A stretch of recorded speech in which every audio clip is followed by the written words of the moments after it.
Hola, estamos aquí en Radio y Televisión del Senado con el senador Alejandro Navarro por la región del Biobío, con quien vamos a conversar con una serie de temas y, claro, obligatoriamente tenemos que empezar por una zona tan afectada por la reconstrucción. ¿Cómo está, senador? ¿Cómo está, Raúl? Un gusto. Bueno, ¿cómo van las cosas en su región, senador? Mira, yo diría que del tema estricto, lo técnico, de la reconstrucción, hay también un factor político. Este factor político está dado porque se instala un gobierno nuevo, un gobierno que tiene una esencia privada, Universidad Católica, y con muchos seremi, intendentes, yo diría ministros, que tienen garra, que tienen voluntad, pero que tienen poca experiencia. Entonces, la reconstrucción está dada por una plana ejecutiva, algunos dicen gerencial, que tiene poca experiencia en el Estado, que tiene que asumir de manera inmediata un proceso post-terremoto y maremoto, y que además tiene que hacerse cargo de la emergencia, de la reconstrucción, más el programa de gobierno o los programas de arrastre. Entonces siento que esa suma de elementos está haciendo de que la eficiencia esté bajando. O sea, en vez de poder ser más productiva, la eficiencia está bajando toda vez de que no hay sistema de participación ciudadana, no hay claridad sobre cómo se están invirtiendo las plata, y el sistema de los gobiernos regionales está colapsado. Yo creo que se va a tener que realizar dentro de poco un sistema que nos permita, tal como fue el 39, el 60, el Ministerio de Economía, Fomento y Reconstrucción, la Corfo, tener una institucionalidad permanente en el tiempo, porque la reconstrucción va a durar más que este gobierno, más que un solo gobierno, tal vez 2 a 3 gobiernos, y eso requiere institucionalidad especializada. Yo diría una corporación pública que incorpore a los privados, pero que tenga como objetivo reconstruir independientemente del gobierno de turno. Senador, yo he escuchado hablar de que va a haber que reconstruir varias aldeas, varios pueblos, y hay un problema también con los terrenos, ¿no? Mira, acá vamos a aprobar una ley que establece que el Ministerio de Bienes Nacionales va a hacer la regularización de los títulos de dominio de manera gratuita, pero todo indica de que no más del 40-45% de los terrenos, casas afectadas van a poder ser regularizadas porque tienen problemas de arrastre. Lo que estamos haciendo hasta ahora refleja de que un 25% de las casas terremoteadas, particularmente en el borde costero, con el maremoto, o sea, completamente irregulares. Y el proceso de regularización largo y muchas veces conflictivo. ¿Pero qué va a pasar, senador, con aquellos lugares que tienen que ser desplazados, que ya no se pueden reconstruir? ¿Dónde estaban? ¿Dónde está la gente ahora que ha tenido que salir del borde costero? Mira, en el caso de Tomé, está en el campamento, en 2 o 3 o 4 campamentos, uno más grande, el Molino, estoy hablando de 600 viviendas de emergencia, pero la gente del borde costero ha salido momentáneamente, pero está pugnando por volver. O sea, tenemos un gran debate. ¿Cuál va a ser el requisito técnico para poder volver a la costa? Los pescadores, la gente que vivía cerca, porque tenía su negocio. Entonces se armaba un debate. Si nos van a sacar a nosotros, tiene que irse la Armada. Porque dicen, bueno, si la Armada sufrió los mismos estragos y la base naval fue destruida, era Pearl Harbor, yo estuve ahí 4 días después, una escena dantesca, Talcahuano, y también la base naval. Entonces, bueno, esto tiene que ser parejo, si vamos a proteger el borde marítimo de Chile. Y además dicen, bueno, Chile es un país de 4.500 kilómetros de costa y va a haber que aprender a vivir y convivir con los maremotos. Entonces hay un debate que tiene hasta ahora poca participación ciudadana. La gente está reclamando, y con justa razón, de que se le ha planteado propuestas sin mecanismo de participación, que además la quiere desarraigar de lo que han estado toda la vida. Yo soy partidario de un punto, por cierto, protección, vías de escape, mitigaciones, pero permitir, digamos, el desarrollo del borde costero con los intereses de la comunidad, porque tal como ocurre, de repente van a acercar ahora a algunos, después va a llegar uno que va a comprar y se va a volver a acercar a la costa, por la plusvalía que tiene el estar cerca de la costa en Chile. Estamos en una etapa de diseño, no sabemos cuánta plata vamos a invertir todavía. La intendenta de la región del Biobío está pidiendo una cifra, todos hablan de 350 millones de dólares, se le ha respondido por menos de 150. Está claro que este año no se puede obtener todo. No hay claridad sobre el royalty, ni de dónde el gobierno va a obtener los recursos complementarios. Entonces se refiere al royalty del cobre. Royalty del cobre, sobre el cual el debate está abierto. Yo ya anticipo, me voy a negar a toda alternativa royalty si pretenden mantener esta invariabilidad, es decir, de que para el 2025 y más no le subamos los impuestos a las mineras. Yo creo que es un punto de entrada de principios y además de mucha justicia, pero se está buscando la fórmula. Por ahora el gobierno está poniendo bonos soberanos que están siendo bien cotizados. Entonces, Raúl, el problema para la reconstrucción no es de plata. Plata tenemos o plata conseguimos. Está claro que Chile es un buen pagador y por lo tanto hay muchos que quieren prestarle plata porque somos buenos pagadores. Por lo tanto, es una decisión del gobierno cuánto pone para la reconstrucción y quién la ejecuta. Hasta ahora los gobiernos regionales están haciendo agua, no porque haya personas inadecuadas, no, está haciendo agua por la capacidad del Estado, de un Estado muy atrasado, muy burocrático y sin capacidad de movilidad en lo financiero. Pero a ver, senador, si le entiendo. Los privados no son satisfactorios porque a su juicio tienen una actitud gerencial de poca consulta a la comunidad y no se han manejado bien. El Estado está atrasado, es burocrático. ¿Qué hacemos? ¿Cómo qué hacemos? Mira, se ha anunciado recientemente que se va a gerenciar la reconstrucción. La verdad es que ya de gerente estamos bastante más que suficientes, digamos. Todos son gerentes, el ministro de Relaciones Exteriores, los ministros, todos son gerentes y la experiencia que tienen es en comercio. Yo creo que el presidente Piñera tiene que ponerle un poco más de política y experiencia a nuevos nombramientos y por tanto hay que conjugar la experiencia del Estado con la experiencia del sector privado para tener como resultado una institucionalidad a cargo de una emergencia. Chile debiera tener, Raúl, un ministerio de emergencias ambientales o nacionales, emergencias nacionales. Chile es un país de terremoto, de actividad volcánica, 500 volcanes, 150 en acción desde que hay data, 150 años. Chile es un país de lluvia, inundaciones, de nevazones intensas, de incendios forestales. Entonces, deberíamos tener un ministerio de emergencia. Ahora mismo con el tema de los mineros, la verdad es que yo hubiera deseado que aquí hubiera un equipo especializado pagado. Estas tareas no pueden ser voluntarias, tienen que haber equipos altamente especializados, capaces de actuar, y el Estado tiene que hacerse cargo de eso, y los NEMI es un desastre. O sea, los NEMI no sirve, ni ha servido para lo que ha sucedido en Chile, ni está preparada para lo que viene. Yo espero que tengamos una discusión sobre el tipo de ministerio, institución que Chile requiere para la emergencia. Y eso va a posibilitar entonces tener un Estado más serio, más responsable, pequeño como quieren algunos, bien, pero eficiente.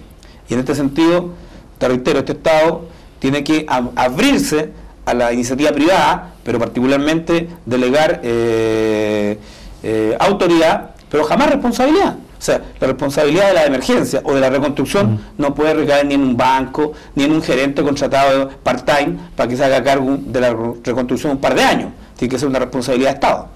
¿Y esto está en debate, senador? ¿Hay ya un debate sobre el ministerio? A ver, suena una idea muy interesante. Mira, está claro que los videos de la noche de los NEMI son reveladores, la experiencia para atrás de los NEMI más aún. Yo tengo la tranquilidad, Raúl, de que cuando el año 2006 hubo inundaciones en el Valle Nonguén, más de 2.000 casas inundadas con 1,60 m, clase media que lo perdió todo, y nos encontramos con que el carbón lo traían de Santiago en sacos de 15 kilos, perdón, de 5 kilos, y había que esperar que llegara una semana. Teníamos carbón en Florida y Hualqui a la mitad del precio de que venía a Santiago y no lo podíamos comprar porque los productores de carbón en mi región no tienen factura. Entonces este senador tuvo que comprar de su bolsillo 100 sacos porque la gente que tenía que secar su frazada no podía esperar una semana para que llegara el carbón legal. Esa es la NEMI que tenemos. Una NEMI que efectivamente está capturada por la burocracia que no tiene nada que ver con la emergencia. Entonces, y dijimos, esto fue en octubre y no quiero ser general después de la batalla, en la discusión presupuestaria, en lo único que interviene fue en una duda crítica a los NEMI y pidiéndole a la sala, por cierto, recursos para modernizarla, y puse como ejemplo lo ocurrido en 2006, y señalé en octubre del 2009, en la discusión presupuestaria, las falencias que tenía los NEMI y la necesidad que había de modernizarla y darle mayores recursos. Eso permanece igual. Si hubiera una emergencia nueva en Chile, tenemos la misma NEMI, con un poco más de desgaste, y creo que es importante innovar. No hay proyecto de ley que de un ministerio de emergencia nacional, hay un proyecto de modernización de la NEMI, pero aún sigue siendo una oficina de emergencia. Necesitamos un ministerio, no por el nombre, sino por las facultades implícitas que lleva un ministerio de la República. Es decir, la capacidad de coordinar a otras reparticiones del Estado. Mira, la capacidad de coordinación de la ONEMI se limitan a 2 encargados en la región, un jefe y un subjefe, y encargados comunales, que además son los directores comunales de emergencia, que están encargados del aseo y ornato, están encargados de la electricidad, tienen 4 o 5 funciones. La última es la ONEMI, que se consiste en pasarle una camioneta con baliza. Entonces, y ahí llegan a inspeccionar, ni se bajan, porque en realidad no están preparados, no están capacitados, siento entonces que la reestructuración completa del sistema de emergencia, que incluye lo comunal, por el tema de los tsunamis, debe hacerse con cargo del Estado. Y en esto no hay ningún elemento que diga que son los municipios los que deben pagar, por el contrario, la Contraloría General de la República. En una presentación que hiciera yo ahí por el 2005, me respondieron después de 1 año y medio, y señala claramente: los planes de prevención de los tsunamis deben ser elaborados con plata estatal, del Ministerio del Interior, y las consecuencias del tsunami puede dar plata municipal, o sea, cuando ya se va a reparar el daño. Esto no está claro y todavía el Ministerio del Interior no pone plata para que en muchas comunas costeras se hagan los planes de prevención de tsunami. Ahora, como esto puede ocurrir en cualquier minuto, yo diría que estamos con un lío de credibilidad, que me pasa, Raúl, con el tema de los mineros del norte y los pirquenes de mi región, porque yo digo, todos los pirquenes del carbón de la región del Biobío son ilegales, seguridad cero. Hay mucho, digamos, la mayoría de la gente desconoce este problema. ¿Qué me han dicho en Twitter? Mi Twitter es @senador Navarro. Entonces pongo lo que yo sé y lo que he trabajado durante años, y la verdad es que te dan duro. Entonces dicen, claro, ahora vienes a darte cuenta de esto. Yo, la verdad es que en 140 caracteres no es posible contarle lo que hemos hecho durante años y la tosudez, en este caso de la concertación. Yo espero que en este gobierno pueda cambiar, para entender de que el Estado tiene que brindar apoyo, al menos en esta actividad del carbón, que se ha vuelto rentable, para dar seguridad a esos pirquenes. Hoy, esos pirquenes son ilegales, tú vas y la verdad es que no te dan ganas de salir de manera inmediata, pero si los cerramos, en la noche los abren. Mira, la gente actúa por necesidad, el motor de la vida, en la subsistencia. Entonces se han cerrado y se abren en la noche. Entonces, ¿qué consigue? Pirquenes, comillas, nocturnos, donde la inseguridad aumenta porque la gente no tiene qué comer, y el carbón, al igual que el cobre, se ha vuelto rentable, porque en la región las termoeléctricas se han instalado y el carbón tiene alta demanda. 1,4 millones de toneladas es la demanda solo en mi región para los próximos 2 años, y por lo tanto todo el carbón que se produzca se compra. Eso ha posibilitado entonces que se activen todos los pirquenes, pero que son... ¿De cuántos hablamos más o menos? Estamos hablando en Lota, son 3, los 3 no tienen autorización. En la cuenca de Arauco, Curanilá, Huechue, Los Álamos, Leu, deben ser unos 35, de esos como 23, 24, ni un permiso. ¿Y cuánta gente más o menos emplean estos pirquenes? Mira, pueden producir 100.000 toneladas al año, en general pueden emplear entre turnos de 30 y pueden tener 2 a 3 turnos. O sea, un pirquén mediano puede dar aproximadamente 100 empleos directos, dependiendo si trabajan a 3 turnos. O sea que en el caso de un accidente puede ser un accidente como el que estamos... Absolutamente. Un turno son de 25 o 30 hombres, depende del nivel del pirquén. Y mira, de un momento a otro ha llovido poco en la zona, pero hemos tenido accidentes con muchos muertos cuando los bolsones de agua se rompen, porque aún con la lluvia la gente trabaja igual. Entonces, más que venir a advertir y a ponernos exigentes ahora que pasó la tragedia del norte, o que está la tragedia del norte, esto lo hemos venido planteando, pero no se escucha, padre. Raúl, esto es el tema del semáforo. El semáforo se pone una vez que han atropellado al niño. Ahí se hace evidente. Yo, la verdad es que asumo autocríticamente este tema, y no digo, me fui de la concertación además, entre otras cosas por esto, porque trabajamos largas jornadas, y a la hora de proteger a los más débiles, me decían que el carbón era parte del sector privado, y que el Estado no podía involucrarse. Y resulta que en mi región, el 60% de todos los programas de empleo que el Estado tiene, están en la región del Biobío, y particularmente en Lota y la zona de Arauco. Y el Estado se gasta, esto es increíble, Raúl, se gasta 25.000 millones de pesos en programas de empleo en mi región. El FNDR, el Fondo Nacional de Desarrollo Regional, para la región del Biobío son 50.000 millones. O sea, nos gastamos el 50% del presupuesto de desarrollo en programas de empleo sociales, humanitarios, necesarios, pero que no producen nada. Entonces estamos en un círculo muy, muy complejo. que la única manera de romperlo, en mi opinión, es hacer que estos piquetes sean legales, seguros, que produzcan carbón a un precio razonable y que cuiden la seguridad de los pirquineros, y para eso el Estado tiene que invertir inicialmente en la seguridad como un subsidio a la pequeña minería. No hay otra posibilidad. Perfecto. Estamos hablando con el senador Alejandro Navarro por la región del Biobío, aquí en Radio Televisión del Senado. Ya volvemos.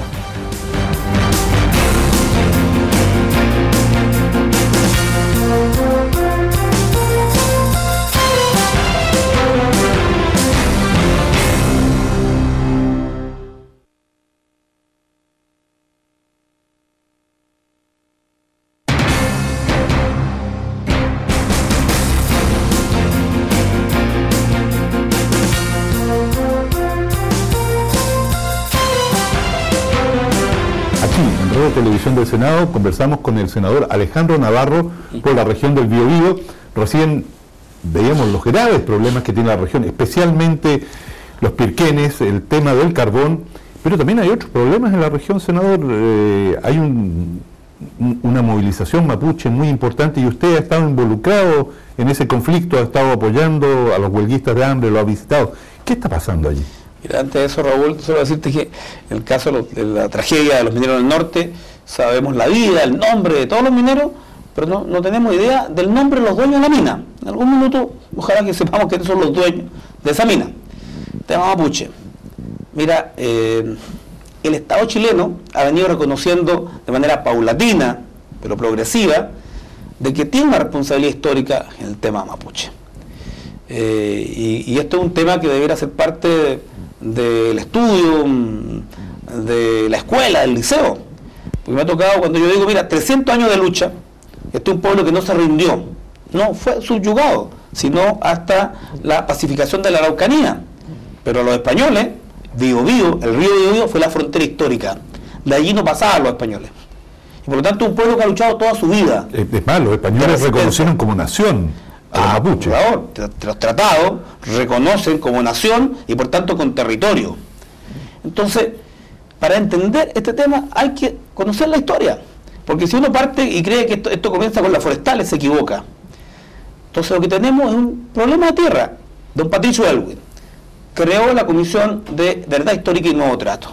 Esa comisión hizo muchas cosas buenas, hizo contrataciones, estableció un porcentaje de 23% de las tierras en disputa en la provincia, o más bien en la región de la Araucanía, probado usurpación, es decir, adquisición ilegal de tierras. Es decir, yo cuando a veces intervengo en la sala, lo hacía como diputado, leí un pasaje de 1930 del Senado, de la Cámara de Diputados. Mira, exactamente lo mismo, Raúl. Incendiaban a los mapuches dentro de la ruca y les metían fuego para hacer desaparecer a la familia y quedarse con los terrenos. Esto ha sido sangre y fuego. Y por tanto, la demanda hoy, literalmente, de comunidades por tierra, por métodos que, por cierto, yo no comparto, yo no he apoyado ni voy a apoyar acciones violentas en la Araucanía. Pero de ahí a decir que porque hay un incendio de un pastizal, como ocurrió en el caso de los loncos que fueron condenados, Pascual Pichún y Aniceto Norín, condenados por incendio terrorista, pastizales. Eso fue, no hubo heridos, no hubo muertos, no hubo riesgo de la propiedad privada, fueron declarados inocentes en el primer juicio oral, inocentes, y luego Juan Agustín Figueroa, ex ministro de Aylwin, presidente de la Fundación Nerúa, ojalá que algún día la deje, ¿no? Porque creo que con esta acción él cometió un error, apeló al juicio y dijo, en los hechos no probados no se explicitaron. Un resquicio legal que hizo volver el juicio a cero, o sea, no en el fallo de absolución de inocencia, sino en los hechos no probados. Se hizo el juicio de nuevo y Pascual Pichún y Aniceto Norín fueron juzgados a 5 años, fueron condenados a 5 años por incendio de un pastizal, agravado por la ley antiterrorista. La ley normal dice un incendio, 2 años, la ley antiterrorista, 4 años o más. Entonces se está aplicando una ley, la ley antiterrorista, que ha sido declarada por James Anaya, por Stavenhagen, todos los relatores de las Naciones Unidas, Human Rights Watch, como una ley racista, es decir, que agrava los hechos a una comunidad de individuos solo por serlo. Porque está bien, persigamos los delitos. El incendio de camiones tiene que ser perseguido, investigado y sancionado. Pero de allí a aplicar una ley con testigos sin rostro. O sea, un testigo pagado por el Estado, Raúl. O sea, hace días atrás en el Mercurio... ¿Cómo pagado? En el Mercurio, uno de los testigos que ha actuado en la condena o en el procesamiento de algunos de los mapuches es sostenido por el Estado, pagado, le tiene un sueldo, 2 o 3 años, porque son testigos sin rostro, testigos encapuchados. Tú no puedes acceder al sumario porque es secreto. Tú no puedes conocer la identidad de quien te denuncia porque es secreta. Esto se presta para muchas venganzas. Esto se presta para muchos abusos. Porque ¿cómo hacer válido un testigo que el Estado pone a su favor, pero el Estado además lo financia? Esa es una situación para terrorismo que uno podrá comprender, donde se causa alarma pública, donde se envenena el agua de una población, donde hay heridos, donde hay homicidios, muertos. Pero te quiero decir que los muertos en el caso mapuche, todos son jóvenes mapuches, baleados por la espalda. Entonces, la huelga de hambre, que hoy día mantienen 36 comuneros en las cárceles de Chile, una huelga de hambre que puede terminar muy mal si el gobierno no entiende que tiene que dialogar ahora, lo que reclama es el justo proceso, el establecer las limitantes para la ley antiterrorista y también este doble juzgamiento con la ley militar. ¿Qué significa doble juzgamiento en este caso? ¿Qué consecuencias concretas tiene? Es una herencia de Pinochet, es una herencia de la dictadura militar, que establece que cuando hay involucrado en la acción un militar, entonces es el fiscal militar y la justicia militar la que investiga. En el caso de los mapuches muertos, hay un fiscal militar, ha muerto un joven mapuche, el fiscal investiga. Mira, ni un militar ha sido condenado, ni un fiscal ha agudizado las pruebas para demostrar, a pesar de que está establecido que la herida es por la espalda. Entonces, y después de eso viene la justicia civil. O sea, doble juzgamiento. Yo estoy por eliminar la justicia militar y dejarla para temas entre militares y que sea una sola la justicia la que persiga estos hechos. En ese sentido, yo creo que si Chile insiste en esta línea, va a ser condenado en organismos internacionales y la lucha mapuche, lejos de declinar, va a aumentar. Aquí tenemos que buscar una solución como Estado, pero también involucrar a los privados. La huelga de hambre pide terminar con la aplicación de la ley antiterrorista, pide terminar con el doble juzgamiento de la Fiscalía Militar, que además, en casos muy particulares, en el caso de Jaime Huanchuyán, o de la documentalista, que fue detenida 2 años, 2 años estuvo presa, lo que hizo después decirle, mire, usted es inocente, 2 años detenida, 1 año 6 meses Jaime Huanchuyán, y por tanto hay que revisar la legislación urgentemente. ¿Y en esos casos las personas detenidas por periodos tan largos reciben alguna compensación, una indemnización por este trato? Mira, yo con Elena Varela y con Jaime Huanchuyán he dicho, hay que demandar al Estado. O sea, no puede ser que, mira, cualquier persona, no importando su condición social, no te puede el Estado detener 2 años para luego decirte de que eres inocente y al Estado no le pasa nada. Los fiscales en Chile tienen que revisar su procedimiento. Yo estoy por dar más facultades a los fiscales para que se investigue la delincuencia, el terrorismo, pero ellos tienen que responder frente a alguien. Hoy día ellos determinan a quién investigan, a quién no. Se han comprado equipos de escuchas sin la autorización de nadie. Esto va a ser rebatido en la ley de presupuesto este año, porque expresamente se definió de que los fiscales pueden investigar a través de los órganos de investigación, que es la Policía de Investigaciones y Carabineros, la ANI, pero no pueden investigar por ellos mismos. Entonces, ¿para qué adquieren equipos de escuchas? ¿A quién están escuchando? Y eso va a ser evaluado en la Comisión de Presupuesto este año. ¿A quién están escuchando, senador? Mira, yo siento que surge la duda. Macri en Buenos Aires tiene un proceso tremendo que le ha impedido ser candidato presidencial, porque se dedicó a escuchar. El presidente Uribe también en Colombia. Uribe también fue denunciado, Nixon. Mira, hay algunos que se pasan el rollo de ser detectives. Y esto le ha pasado a algunos diputados que en algún momento se creyeron investigadores y terminaron desaforados. Entonces los fiscales tienen que tenerse a la ley. Y yo creo que ha habido abuso de los fiscales, no solo en los temas mapuche, sino también en otros temas. Y por tanto uno dice, ¿quién formó a los fiscales? ¿Dónde estudiaron para investigar? Mira, había un abogado Algunos dicen que no eran de las más altas calificaciones, que al final quedaron en el evento de ser fiscal. Y por tanto, ahí se podrán especializar. Y esto que no se malentienda. Yo quiero fiscales de alta capacitación para que investiguen, pero que en definitiva también tengan una supervisión, una fiscalización, porque cualquiera se puede equivocar. Parlamentarios, policías, políticos, autoridades. Y en este sentido, uno de los detenidos hoy en huelga de hambre, te quiero decir, se le acusa de participar en un ataque a Turbus. El día del ataque, donde hay testigos que afirman haberlo visto, él estaba haciendo su servicio militar y estaba en el regimiento.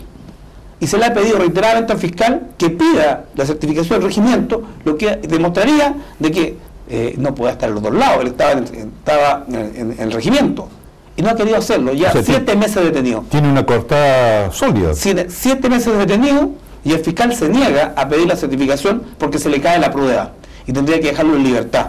Entonces, mira, aquí hay un sesgo inaceptable, intolerable respecto a este tratamiento. Y yo en esto no quiero entrar en polémica con quienes piden justicia, con algunos senadores que dicen que no hay Estado de Derecho en la Araucanía. Yo lo único que pido es que efectivamente tengamos una mesa de diálogo entre las comunidades, el gobierno, parlamentarios, municipios, para buscar una salida que no pasa solo en luchar contra la pobreza. Aquí hay una demanda de tierras, de respeto a la cultura, al idioma, a la religión. Sí, a la identidad, ¿verdad? ¿Y por qué no comunidad autónoma? Uno va a Canadá, a Nueva Zelanda, Parecura Oromía, ministro indígena en Nueva Zelanda. Lo conoció la presidenta Bachelet, estuvimos con él. Yo me quedé 3 días, invitado por el ministro. Fue a conocer las centrales geotérmicas que administran ellos. Y son de su propiedad. El 66% de la pesca en Nueva Zelanda es de propiedad de las comunidades maoríes, indígenas. Allá el 16% de la población es indígena. En Chile estamos entre el 8%. Y siento que entonces tenemos que no solo globalizando en lo económico, sino también en lo cultural y en materia del respeto a los derechos humanos. Si Chile quiere ser un país globalizado, tiene que reconocer que la causa mapuche es una causa justa, que tiene procedimientos que podemos cuestionar, pero que en definitiva el rol o la clave de la solución no está en las comunidades. Que algunos dicen que están atrasadas, que son ignorantes, que son pobres, que hay que ayudarlos con subsidios. Sí, por cierto. Pero también hay que reconocerle dignidad. A la ñaña Pehuenche le sepultaron los cementerios con todos sus ancestros. Una columna de 27 metros de agua donde estaban tu abuelo, tu hermano, tus padres. Yo me pregunto si alguien de Vitacura, alguien de cualquier ciudad de Chile aceptaría que el cementerio donde están enterrados su abuelo, sus padres, le pongan una columna de agua de 27 metros y lo sepulten en un embalse. Eso ocurre en las comunidades indígenas, en el caso de los pehuenches de Alto Biobío. Por lo tanto, tenemos que revisar nuestra visión en la relación que estamos teniendo con el mundo indígena en Chile, porque son ciudadanos, y la verdad es que no quieren crear otro Estado. Hay algunos que se asustan y dicen, no, es que quieren crear la nación mapuche. Yo no he escuchado a ni un solo de los dirigentes con los cuales yo me relaciono que digan que quieren ser independientes. Lo que piden es reconocimiento, autonomía, y yo creo que muchas cosas las pueden tener manteniendo un Estado unitario. No se trata de dividir el país, se trata de reconocer derechos. Y por cierto, cuando tú das derechos, exiges deberes. El tema es que hoy día el Estado de Chile viola derechos y por tanto no puede pedir deberes a muchos ciudadanos, en este caso a los mapuches. Muy bien, senador. Vamos a ir a otro bloque aquí en Radio y Televisión del Senado. Estamos hablando con el senador Alejandro Navarro de la región del Biobío y hemos explorado el tema mapuche en su región. Y a la vuelta, senador, vamos a hablar de temas internacionales, específicamente Venezuela.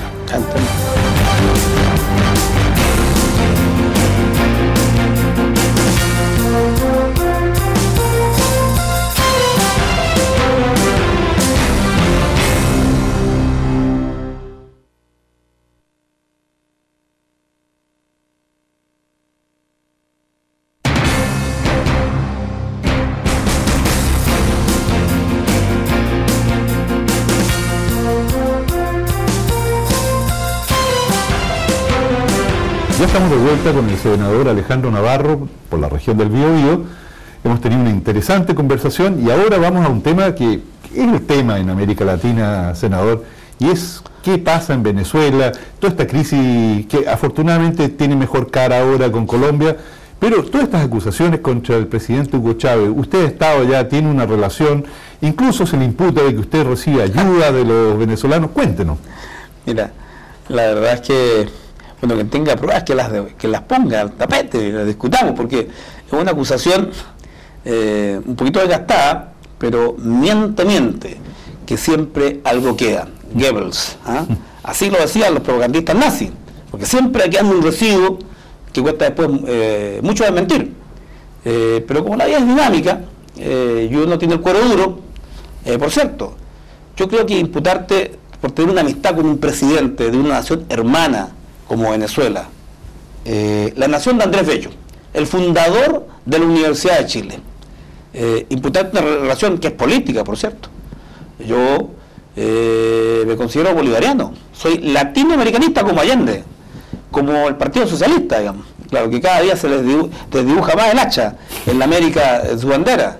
Pero por cierto, la vocación de integración latinoamericana, del reconocimiento de los padres de la patria. Ojalá este bicentenario, Raúl, pudiéramos tener no solo el debate sobre qué puente, sobre qué edificio, sobre qué obra se va a radicar el bicentenario, sino ojalá rescatáramos el sentido de nuestros héroes de la independencia, el sentido patriótico, cómo se fundó América Latina, cómo se fundó Chile, en el sentido de la integración, en el sentido de la libertad, en el sentido de la autonomía. Y siento entonces de que la amistad que por cierto tenemos con el presidente Chávez, yo me alegro de gozar con ese reconocimiento, forma parte de una amistad cívico-política. Y creo que en Chile se ha hecho una caricatura o caricaturizado al presidente Chávez, no ha dado nunca una entrevista amplia. Yo creo que es un error. Aquí debería haber la posibilidad del diálogo directo para conocer al personaje, porque si no, otros hablan por él. Y siento entonces que hay, por cierto, una afinidad política, y como yo lo he dicho, a mis amigos, sobre todo a mis amigos que los atacan tanto, y que hay algunos que los quieren destruir, yo si tengo alguna crítica se la digo en privado, no se la mando a decir por los medios de prensa, no me sumo a quienes lo quieren destruir. Y siento entonces de que el tema que ha puesto Chávez en debate en América Latina es la autonomía de América Latina, del norte, de los yanquis, del imperio de los Estados Unidos, respecto a nuestras riquezas naturales, y particularmente la intromisión de la CIA. La CIA avaló y asesoró el golpe de Estado contra Allende.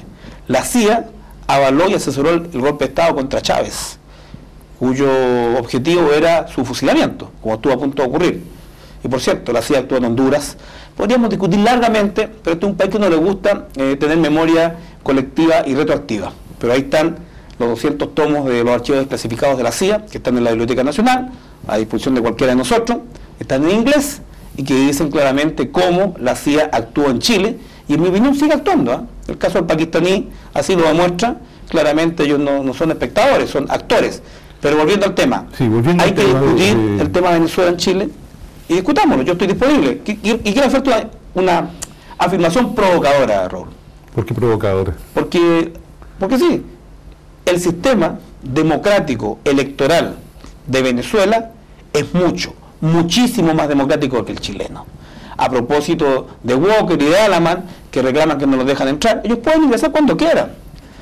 Claramente no como observadores internacionales, porque eso lo define el país, lo define el órgano electoral, el poder electoral, que es un poder del Estado en Venezuela. Y por lo tanto, Navarro, Walker, cuando quieran pueden entrar. Ahora, la calidad de observadores internacionales, esa la da el país anfitrión a través de un órgano del Estado. Entonces, yo digo, es más democrático el sistema, por cierto. Ellos tienen una constitución votada por el 71,5% de los venezolanos. 71,5%. Una constitución con una asamblea constituyente. Se discutió en cada rincón de Venezuela. Nosotros tenemos la constitución de Pinochet, que no discutió nadie. Y no es cierto que por llevar la firma del Lago sea una constitución democrática. Sigue siendo la constitución de Pinochet. Allá hay referéndum revocatorio. Es decir, a una autoridad en la mitad de su mandato le juntan la firma y lo puedes sacar de su cargo. En Chile, tú eliges un senador y tienes que mamarte los 8 años si ese senador no cumple, y no lo puedes revocar en ningún momento. Allá los intendentes se eligen directamente por el pueblo. Aquí me toman una intendenta elegida por el presidente, pero que representa al presidente. Allá los intendentes, que se llaman gobernadores, son elegidos por los venezolanos, se vota por el intendente. Allá votan los chilenos, los venezolanos votan en el extranjero. Los venezolanos en Chile, y en Chile por cierto, no gana Chávez. Cuando se vota en Chile, gana la oposición a Chávez, pero los venezolanos en Chile votan. Pero los chilenos en Venezuela no pueden votar. Allá hay iniciativa popular de ley. Los ciudadanos pueden presentar un proyecto de ley. Van al Parlamento y exigen que esa ley se discuta. En Chile los ciudadanos no pueden presentar leyes. Y por cierto, hay el poder electoral que te decía, y lo más importante, hay también un defensor del pueblo. Hay una institucionalidad que permite que si el Estado abusa de ti, tú reclamar, y hay una institucionalidad que te defiende frente al abuso del Estado. Hay además plebiscitos vinculantes. Mira, cuando hay un problema entre, por cierto, el gobierno y el Parlamento o la ciudadanía, hay un plebiscito vinculante. Aquí ni siquiera los municipios tú puedes votar. O sea, no hay ningún grado de participación. Allá hay plebiscitos vinculantes. O sea, hay poder ciudadano. Y de hecho, por cierto, se plebiscitó la Constitución y Chávez perdió la elección. Bueno, lo que acusa la oposición es que en el plebiscito revocatorio se tomaron los nombres de las personas que invocaban o llamaban a esto y que muchos de ellos perdieron empleo, que fueron víctimas de persecución, porque tenían que firmar y dejar allí sus datos, sus particulares, y que el Estado tomó venganza contra ellos. Eso me suena a los despidos de Lavín, que ha despedido al 10% a los funcionarios del Ministerio de Educación. Pero dos males no hacen un bien. Pero mira, yo creo que puede ser un error, y es probable que haya algún tipo de represalia. Pero eso no es facultativo solo del gobierno de Venezuela. Yo te quiero decirte que hay algunos de los males que se le atribuyen a Venezuela, como la delincuencia, como si en Chile no hubiera delincuencia. Mira la delincuencia de Venezuela. No, en Venezuela ha habido, y es anterior al presidente Chávez. O sea, Venezuela arrastra un problema de delincuencia muy serio, muy anterior. La otra gran acusación, digamos, de su ausencia de vocación democrática es, de acuerdo a la oposición, el acoso a la prensa. Mira, Raúl, yo he estado en varias oportunidades en Caracas, acompañé en su última elección al presidente, a su ciudad natal, en campaña, yo mostrándonos cómo se hace en campaña allá, y yo siento de que cómo tratan los medios al presidente, es siempre un cobarde, que es un asesino, lo amenazan. Yo veía un locutor matinal y pensé al principio que era un analista político, por lo que decía, o sea, era ya una abierta sedición. Y luego da paso a la continuidad y me di cuenta que era el locutor matinal. O sea, en Venezuela el 80% de los medios de prensa son privados y son de oposición. Por favor, en este país, nuestro querido Chile, el 100% de la prensa escrita es de derecha, y ahora con el aviso que Luxi se compra el canal de la Iglesia Católica, la verdad es que la diversidad que tenemos en televisión es más bien mínima. Como dijo Francisco Vidal, ex ministro vocero del gobierno, en Chile hay 3 canales y medio de derecha. Entonces, ¿cómo es posible que se critique a Venezuela, que tiene un 80% de medios de prensa de oposición, y se guarde silencio, porque en Chile no hay un solo periódico de oposición, ni uno solo? No me digan que declinen un periódico, es un semanal. No me digan que El Siglo. Estoy hablando de los periódicos de circulación nacional. Todos son de derecha. Y este es un error de la concertación, por cierto. No culpemos a la derecha por tener periódicos. Este es un tema de estrategia comunicacional de Guatón Correa, que dijo que la mejor política comunicacional era no tener política comunicacional. Pero ahora estamos pagando los efectos de una decisión que se tomó en los 90. Entonces, yo diría que la crítica, por cerrar un canal, por cierto, si hubiera dependido de mí, yo hubiera dicho, no, en realidad, no, más vale no ganarse conflicto, porque esto va a ser utilizado. Se transformó ese canal en un canal social del Estado a disposición de las organizaciones sociales, porque la verdad, vencía la concesión, y venciendo la concesión, no habiendo cumplido los fundamentos para dársela, porque fue un canal golpista, eso es Raúl. Ese es el canal que cuando Chávez estaba preso, incitaba a su derrocamiento, hablaba para que lo expulsaran del país. Un canal que tiene una concesión estatal, que tiene, por cierto, establecido su función, se transformó en un canal golpista. Y la verdad es que se tomó la acción política de cerrarlo, tal como Chile cerró la concesión de personalidad jurídica a Colonia Dignidad. ¿Alguien diría que el presidente Elwin era un totalitario porque cerró la concesión a Colonia Dignidad? No se habían incumplido los fundamentos que habían dado paso a, por cierto, la franquicia para que fuera fundación, en este caso concesión televisiva.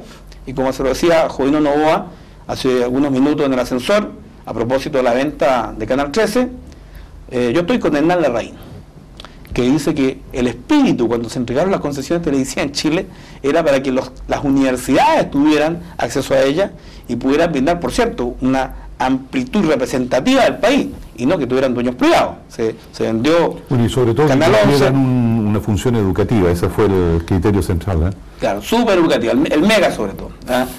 O en este caso Canal 13, que lo que transmite son los valores propios de la Iglesia. Y a mí me parece bien, pero la concesión fue hecha en un espíritu muy diferente, que hoy día se ha transformado en un muy buen negocio. Se vendió la señal de la Universidad de Chile, se vende ahora de la Universidad Católica.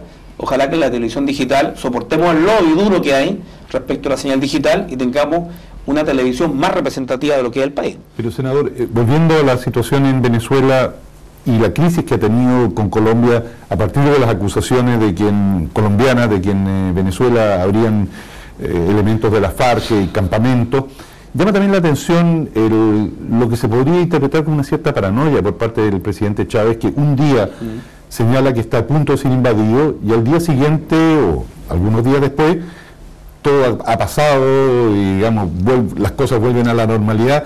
Hay ahí una cierta bipolaridad en su actuación. O sea, Raúl, yo creo que cuando uno habla de la figura de Chávez, primero se olvida que es un militar. Chávez era más acólico en la parroquia de su pueblo. Era estos jóvenes que están ahí oficiando la misa, católico, tremendo. Era beisbolista, pero además de eso es un militar, tiene formación militar, es afrocaribeño, en un país afrocaribeño, y por lo tanto la visión conservadora y occidentalista que uno quiere de repente mirarlo desde Chile choca contra esa cultura. Entonces algunos podrían decir un gran estratega, o sea, rompió con Uribe y ahora va a recomponer con Santos. Es decir, aquí era Uribe el que va a quedar mal, porque en realidad no había entendimiento. Uribe bombardeó territorio de Ecuador, por eso Correa protestó, y lo sorprendente... rompió relaciones. Y lo sorprendente de esto es de que Uribe dice que sabe exactamente dónde están las guerrillas de la FARC en Venezuela, pero ignora totalmente dónde están las guerrillas en Colombia.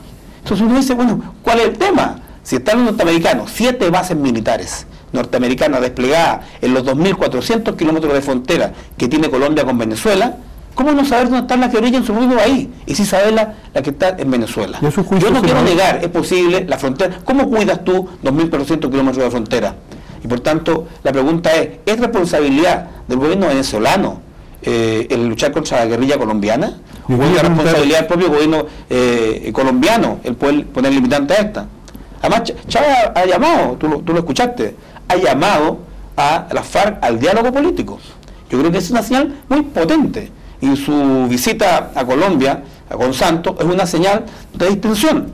Entonces, yo siento que hay que analizar en una dimensión diferente el tema de Chávez y Venezuela, porque ¿cuál es el interés de los Estados Unidos, Raúl? Petróleo. Lo mismo que en Irak. O sea, Bush engañó al mundo.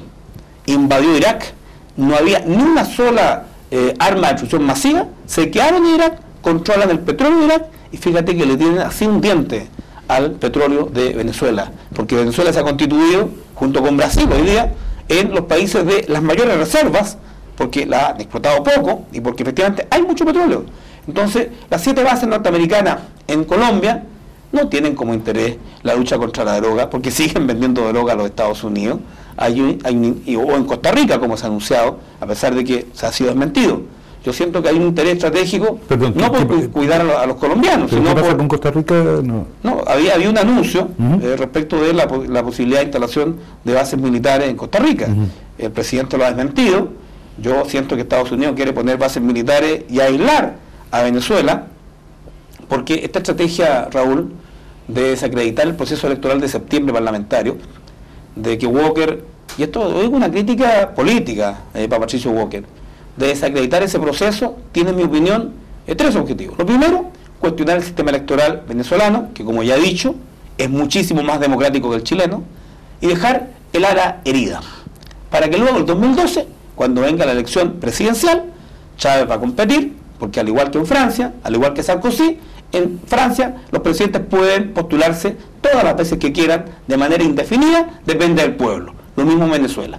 depende del pueblo si Chávez continúa.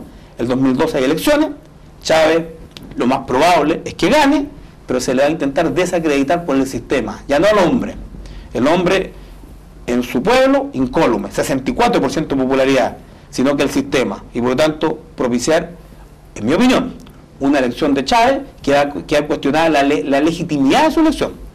Y por cierto, después de cuestionar esa legitimidad del 2012, ganarle a Navarro en Chile, digamos, a hacer el otro paso, para decir que efectivamente van a derrotar al chavismo en Chile, y por cierto nos estamos preparando desde ya para competir, como lo hemos hecho siempre, y hemos ganado, compitiendo con lo que tenemos y de la manera más leal posible. Yo siento de que hay una estrategia de carácter internacional contra Venezuela, que tiene como objetivo buscar su aislamiento político, en pos, por cierto, de poner un gobierno de derecha, dócil a los Estados Unidos, para obtener petróleo. Esa es una síntesis lo más apretado que te puedo hacer de mi lectura. La última pregunta es muy breve porque se nos acaba el tiempo. ¿Y piensa que esta campaña internacional lo alcanza? No. Yo digo que después de escuchar y de ver cómo está actuando la intendenta en mi región, cuyos operadores políticos andan diciendo en toda mi región, no conversen con Navarro, no se junten con Navarro, Navarro no tiene peso, o sea, ellos ya partieron con la campaña, y es legítimo que así sea, yo no me preocupo, yo lo que hago es prepararme, pero vamos a competir en la región del Biobío. No es que la campaña internacional me toque, lo que hay, digamos, son una estrategia de carácter internacional que va a alinear a Chile, y en esto no me voy a equivocar. Colombia, Perú, Chile con Piñera, México con Calderón, Panamá, y por cierto, están buscando El Salvador, a pesar de que hay un periodista que era más bien de centro izquierda, un eje alternativo ¿a quién? Al ALBA, a Venezuela, a Ecuador, a Bolivia y también a Brasil, porque en definitiva Brasil, seamos francos, ha mostrado más simpatía por este eje que por la línea de Colombia o Alan García en Perú. Entonces hay el surgimiento, en mi opinión, digitado por la CIA, de establecer dos bloques en América Latina. Un bloque llamado del progresismo socialista o democrático, y otro, digamos, del progresismo socialista o totalitario. Esa es una estrategia que yo creo que va a fracasar, y yo espero que el presidente Piñera, que tiene la responsabilidad de las relaciones exteriores, por cierto, que tiene un ministro que experiencia política poco tiene, que era gerente general de Falabella y sabe mucho de la globalización económica, pueda entender que Chile requiere integración, y ojalá que NAP. Y termino con esto, Raúl. El ministro de Energía ha anunciado que quiere meter capitales privados en NAP. Ese es el principio de la privatización de la empresa nacional del petróleo, que es una empresa estratégica. Chile puede hacer buenos negocios con Venezuela en materia de petróleo, y se ha negado por un concepto ideológico, y Chile puede hacer buenos acuerdos con Bolivia en materia de gas, en donde tenemos, por cierto, la disputa de mar con Bolivia. Yo soy partidario de que tengamos un proceso de integración económica, respetando las soberanías y, por cierto, preocupándonos de que las riquezas de nuestros países estén al servicio de los habitantes de esos países y no de las grandes empresas o los grandes consorcios internacionales. Muchas gracias, senador.